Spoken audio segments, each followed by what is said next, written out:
Greetings, everybody. My name is Dr. Euler. And my name is Dr. Pierce. Today's briefing will cover two anomalies. First on the docket, SCP-966, codename Sleep Killer. Object class, Euclid. Special Containment Procedures. Mobile Task Force Unit Iota-1, designation Dream Hunters, and Mobile Task Force Unit Iota-2, designation Air Chasers, are to regularly be on the lookout for news about sudden, violent human deaths related to sleep deprivation, in order to find and neutralize remaining wild instances of SCP-966. The 4 specimens of SCP-966, 3 males designated SCP-966-1, SCP-966-3, and SCP-966-4, and 1 female, designated SCP-966-2. Acquired by the Foundation must be contained in a 10 by 10 meter room made of steel, lined with lead, and located on site. 2 security cameras with infrared filters and infrared sensitive film are to be installed inside the room. Each specimen of SCP-966 is to be fed with 20 kilograms of meat every month.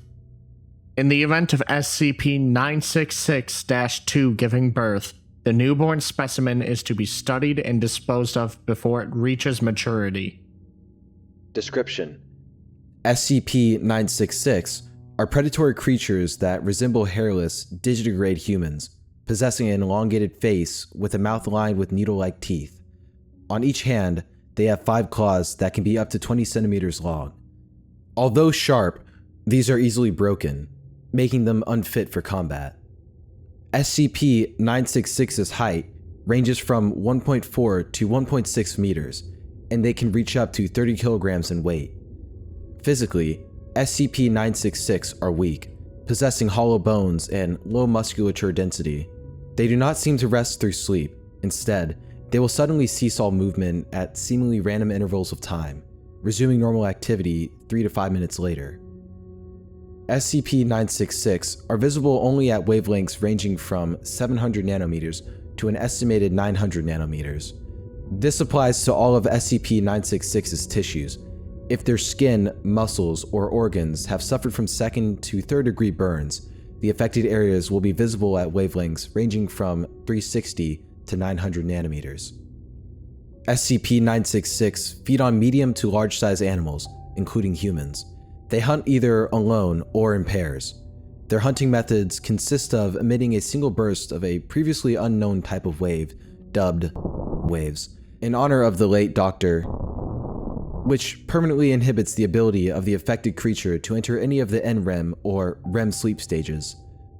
The ability to microsleep is also lost. The effective range of the waves is up to 20 meters. However, tests show that they can be blocked by post-transition metals, particularly lead.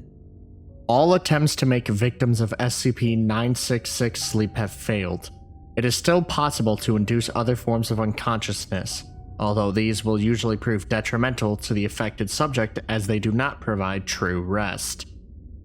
After depriving their victims of sleep, SCP-966 will stalk their prey until the lack of rest incapacitates it. At this point, SCP-966 will proceed to consume it.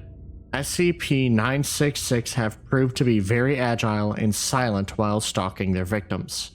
On occasion, they will deliberately make threatening noises around the prey in order to further stress it, and may even physically assault it if the victim proves to be particularly durable. Other than the common symptoms caused by sleep deprivation, some victims of SCP-966 have shown signs of suffering from extremely vivid hallucinations, as well as sudden bouts of rage with no apparent external stimuli. It is currently thought that these are the effects of prolonged exposure to waves. Why SCP-966 continually exposes these waves to only some of their victims is unknown. One hypothesis is that SCP-966 will only do this when starving, since it further degenerates the physical and mental state of their prey, incapacitating it at a faster rate. Wild instances of SCP-966 are found all over the world. Since their discovery in the Foundation has succeeded in greatly thinning their numbers, though they are still found in large quantities in many countries, particularly, and next on the docket, SCP-2271, codename Factory Loans. Object Class, Keter. Special Containment Procedures. SCP-2271 is unable to be directly contained. Current indirect containment efforts focus on mitigating damage caused by SCP-2271 to affected individuals and communities. Foundation Task Force MU-14, designation Forgive and Forget, is currently spearheading efforts to contain SCP-2271. Although the effects of SCP-2271 are believed to be irreversible, evidence has shown that removing affected individuals from large populations and isolating them decreases the rate at which the population as a whole is affected. Additional Foundation mobile task forces have been utilized to quickly separate affected individuals from their families and move them to high security containment at Site-91, or the Solitary Containment Facility at Site-09. Appropriate cover stories and Class B amnestics have been authorized. Any and all Foundation personnel who become affected by SCP-2271 are to be considered KIA. Under no circumstances are affected Foundation personnel to come into contact with any other unaffected Foundation personnel after confirmation of their affected status. Necessary self-termination resources are to be supplied to these personnel as requested. Description: SCP-2271 is a poorly understood phenomenon currently affecting small populations in the American Midwest. SCP-2271 manifests directly as a plain white envelope containing a letter detailing collections on a student loan account. While the envelope and letter are themselves non-anomalous, the manner in which they are delivered is, and as such, they have been jointly classified as SCP-2271-1. SCP-2271 takes effect on an individual in 3 distinct steps, each categorized by regression of the subject's mental state, as well as aggression on the part of entities classified as SCP-2271-2 instances. The steps are as follows. Phase 1. Initial Exposure. Subject receives a personalized version of SCP-2271-1. Typically, this occurs through regular postage routinely received by the subject, although this can take place through a variety of different avenues. SCP-2271-1 instances have been found slid under doorways, inside of locked rooms, within articles of clothing, and, in one case, within the excrement of a prisoner in solitary confinement. All instances of SCP-2271-1 refer to a Factory Financial Management group and provide phone numbers and addresses used to contact the company. To date, none of these numbers or addresses have shown any indication of being affiliated with the company in question, or any group whatsoever. But if used to mail a package or make a phone call, will result in some kind of communication with the company. Packages do not require a mail carrier. Applying an address label of some kind will result in the parcel disappearing shortly afterwards.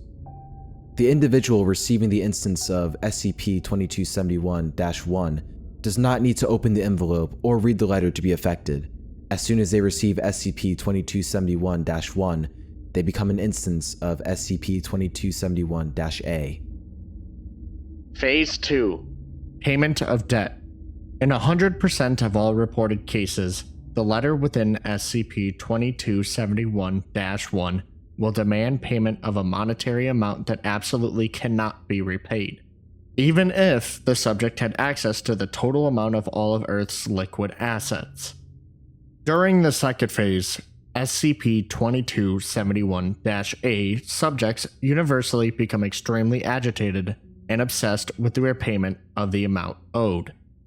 Subjects will begin to sell all of their personal belongings and assets and attempt to mail the collected cash to an address listed on their letter, or call the company and make a credit transaction. Attempting to hinder SCP-2271-A subjects from making these payments will often lead to violent outbursts by the subject. Subjects will aggressively maintain that they must meet an impossible repayment schedule or face consequences from the collection agency. During this phase, SCP-2271-A instances will begin to claim that they can see unclear humanoid entities on the edge of their vision, which are, quote, fast-moving and, quote, clouded in thick smoke. No other distinguishing characteristics have been reported. These entities have been classified as SCP-2271-2. Phase 3. Liquidation of assets. During the final phase of affliction, SCP-2271-A will begin to dramatically sell off the remainder of their perceived belongings in order to pay off their debt. During this and the previous phases, SCP-2271-A instances will receive additional instances of SCP-2271-1 as updates to the status of their debt repayment. In no reported cases has the amount owed ever decreased. SCP-2271-A instances have been observed shipping the remainder of their material possessions to possessions of those around them, their teeth, hair, excrement, blood and other bodily fluids, pets, children, spouse, close relatives, and finally, with no other alternatives, the remainder of their own body. This behavior will continue until the subject expires, or is no longer capable of making payments, after which they will disappear after the second missed payment. SCP-2271-A subjects who are restrained from making payments will claim that instances of SCP-2271-2 that had previously existed only on the edges of their vision will become more prominent and threatening, and begin to repossess items themselves. These claims are corroborated by observation of the subject and the belongings in question, which will begin to disappear if the subject does not personally make payments. SCP-2271-2 instances have not been photographed, but thermal surveillance has ascertained that there is always a significant drop in local temperature whenever SCP-2271-A subjects claim SCP-2271-2 instances are near, often as much as 25 degrees Celsius. SCP-2271-A subjects are universally in a state of constant fear regarding SCP-2271-2 instances, and will show immense hesitation to avoid any stimuli that they relate to SCP-2271-2, including the sound of metal on metal, fire, strong wind, and the smell of burning rubber and petrol. Addendum 2271-1 Discovery. The SCP-2271 phenomenon was first discovered in the town of Nebraska, after local law enforcement ceased responding to attempts at communication by all outside groups. Foundation agents were mobilized to the town where they discovered that, despite signs of particularly graphic violence and struggle, the entire population had disappeared. The first instance of SCP-2271-1 was discovered during this investigation, albeit unknowingly, by the late Agent Sandra McCoy, during the sweep of an abandoned home in the area. 2 days later, another report surfaced of a family of fanatics in nearby Nebraska who had sold all of their possessions and then violently attacked their elderly neighbors. Foundation personnel arrived on the scene and managed to apprehend the subjects. It was during this initial investigation that SCP-2271-1 and -2 were originally classified. However, during Foundation occupation of several other members of the primary containment team became affected by SCP-2271, as well as a large number of townspeople. The situation soon became unmanageable, and all affected personnel were ordered to move back to a 5-kilometer perimeter and wait for further instruction. The situation revolved after 2 weeks, when all affected personnel had either disappeared, expired, or became too incapacitated to continue making payments. The remaining inhabitants were amnesticized and held for observation, then transported to Spain with different identities. The town itself was demolished, as was Incident Report, January 3rd, 2014. On the 3rd of January 2014, Overwatch Command received a distress call from Site-91, the previous holding facility of all individuals contained in relation to SCP-2271. After the initial call, Site-91 staff did not respond for an additional 8 hours, during which MTF Alpha-1, designation Red Right Hand, was mobilized. Due to the remote location of Site-91, MTF-A1 was not able to reach Site-91 before it suddenly detonated its on-site nuclear device. In the wake of this event, it was discovered that Site-91 had sent one additional message, timestamped only 2 minutes before the detonation of the on-site nuclear device. The message, a single scanned image, was sent with no additional explanation. Investigation into this incident is still ongoing. Footnote: often, these individuals have been brutalized and arranged in such a way that would result in more efficient packaging and shipping. This concludes today's briefing of SCP-966 and SCP-2271. Thank you for listening.